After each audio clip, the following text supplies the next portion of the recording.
Eğitim Bir Sene Gaziantep Şubesi 7. Olağan Genel Kurulu'na hoş geldiniz, şerefler verdiniz inşallah. Şimdi yoklama açılış girişi yapmıştı zaten. Eğitim Bir Sene Gaziantep Şubesi Genel Kurulu'na nazik davetiniz için çok teşekkür ederim. 7. Olağan Genel Kurulu toplantısına yönelik davetiyenizi memnuniyetle aldım. Gören Şube Başkanımız Sayın Zekeriya Efioğlu Divana Başkanlık etmek üzere divana davetini arz ediyor.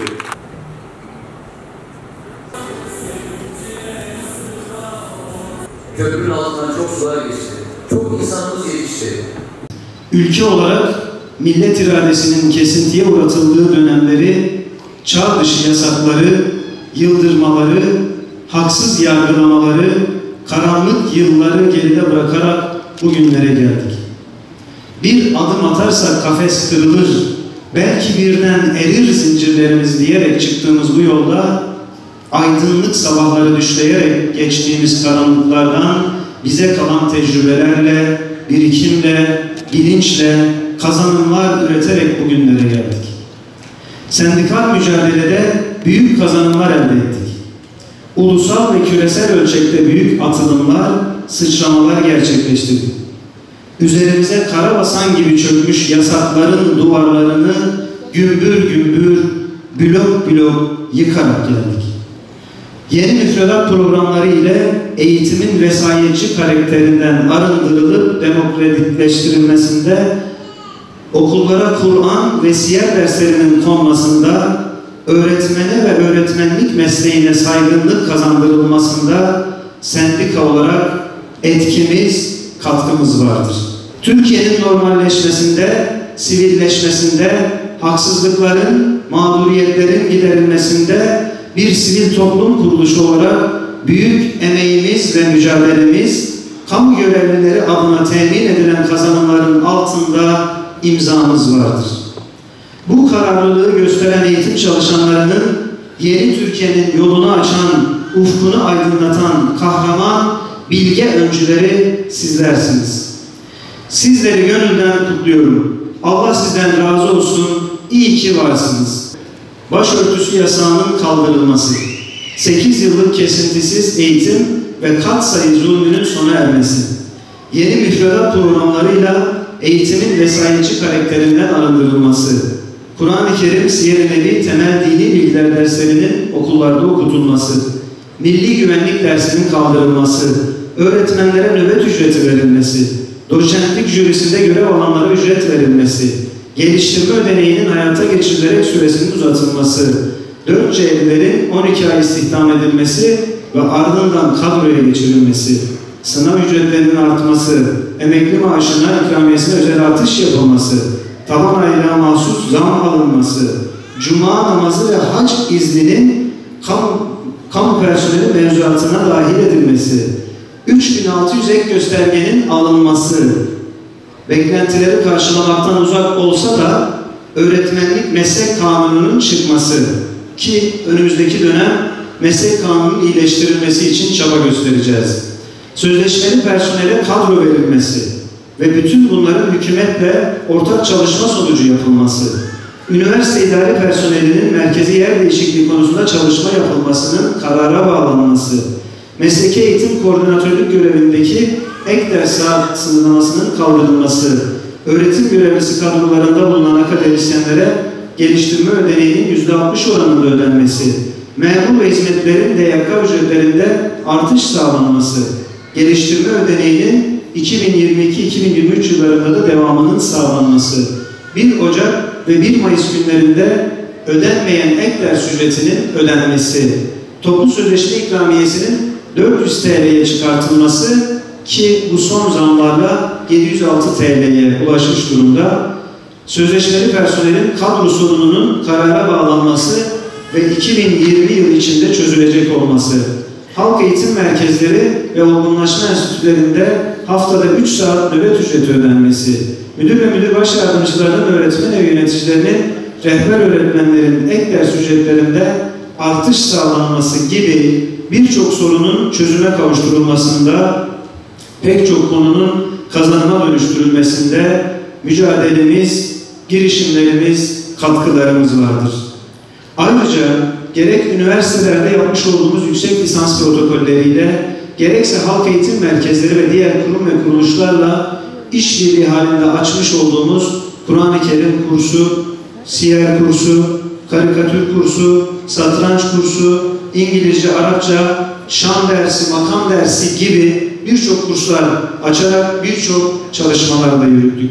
4C'lisinden sözleşmeli personele, hizmetliden memura, şeften şube müdürüne, il müdüründen öğretmenine, üniversite çalışanlarından KYK personeline kadar tüm eğitim çalışanlarının mali, özlük, hukuki ve sosyal haklarını korumak, geliştirmek için durmadan çalıştık. Bizim bütün bu saydıklarımın çok çok ötesinde bir davamız var. Ve bu dava toplu sözleşme masalarına sığmayacak kadar büyük bir davadır. Bu dava İlahi Kelimetullah davasıdır. Bu dava İttihad-ı İslam davasıdır. Afrika'da siyah, Avrupa'da beyazım, Amerika'da kızılderili, Asya'da sarıyım. Ben Selahaddin Eyyubi kadar Kürt, Fatih Sultan Mehmet kadar Türk'üm. Ben Selman Farisi kadar Acem, Tarık bin Ziyad kadar Arap'ım. Ben ümmetim. Ben ecdadın mirasını kuşanmış Anadolu'yum. Evet, ecdat dünya sahnesinden çekildiği günden beri ümmetin ve dünya mazlumlarının durumu ortada.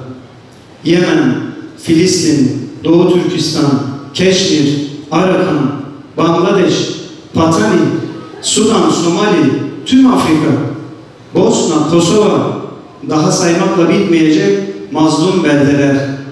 Bu dünya neler gördü neler. Birilerinin hala milletin sinir uçlarıyla oynamaya çalıştığını görüyoruz. Buradan başörtüsü mevzusunu ortaya atan bazı siyasilere seslenmek istiyorum. Bu hususta samimi misiniz, değil misiniz bilmiyorum. Ancak sizin şunu bilmeye ihtiyacınız olduğunu biliyorum. Başörtüsü en temel insan haklarından biri olan inanç özgürlüğünün vücut bulmuş halidir. Daha önemlisi de başörtüsü takma hakkı Allah'ın kadınlarımıza vermiş olduğu emrin gereği bir haktır. Allah'ın vermiş olduğu bir hakkı kullanmak için kimseden izin istemeyiz. Zihin gerisinde başörtüsünü yasaklama arzusu taşıyan ucubelere de buradan sesleniyorum. Sütçü imamların ve şehit kamillerin torunları burada dimdik ayaktadır. Gelinen noktada safları sıklaştırmaya mecburuz.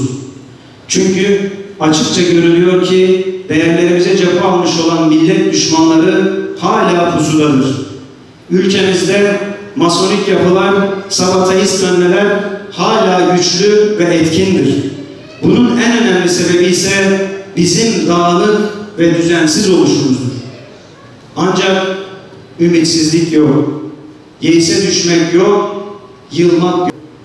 Mağaradaki iki adamdan alemlerin yüzü suyu hürmetine yaratılmış olanın ifadesiyle La tahsen, innallaha me'ana, korkma, hüzünlenme, üzülme, yeise kapılma, Allah bizimle beraberdir.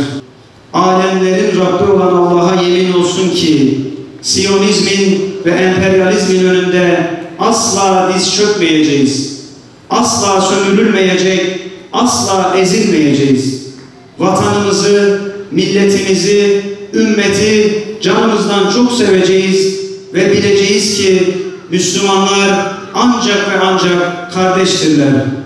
Ne aramıza örülmüş yapay sınırların, ne dillerimizin, ne ırklarımızın, ne renklerimizin, ne farklı fikirlerimizin bizi bölüp parçalamasına, yumuşak lokma haline getirip Siyonizme ve emperyalizme yem etmesine izin vermeyeceğiz. İnsanı ve toplumu sadece emek ve mülkiyet ilişkisine indirgeyen bir sendikacılık anlayışı yerine toplumun maddi, manevi değerlerini önemseyen bir sendikacılık anlayışı benimsenmiştir. Böyle bir çalışmanın öncüsü olduğu için de Mehmet Akif İnan'ı rahmetle anıyoruz. Son zamanlarda ülke olarak maddi ve manevi açıdan zor bir süreçten geçiyoruz. Ayrıca dünyanın çok farklı bölgelerinde milyonlarca insan bir lokma ekmeğe, bir yudum suya muhtaçtır. Öte yandan kendilerini seçkin gören bir tabakada lüks ve şatafat içinde ellerindeki nimeti israf etmektedir. İnsanlar arasındaki güven ve huzurun temini ancak adalete uygun bir paylaşımla mümkündür. Hüdapar olarak çıktığımız bu yolda ilk günden bugüne kadar en büyük hedefimiz yaşadığımız bu topraklara hakkı ve adaleti hakim kılmak, İslam medeniyetinin aziz değerlerine sahip çıkacak bir toplum inşa etmektir. İnşa edeceğimiz bu toplumun en değerli sermayesi ise gençlerdir. Son zamanlarda toplum olarak bazı imtihanlardan geçiyoruz. Yaşadığımız ekonomik sorunlar ve bununla beraber genç kardeşlerimizin yaşadığı manevi buhranın farkındayız. Toplumu ilgilendiren birçok sorunla mücadele etme kapsamında Memursen camiasıyla aynı çözümler etrafında birleşiyoruz. Yine Sayın Başkan Ahmet Gök ile ümmetin en büyük meselesi olan Filistin, Kudüs, Mescid-i Aksa sorunları çerçevesinde şehrimizin meydanlarında omuz omuza beraber hareket ettik.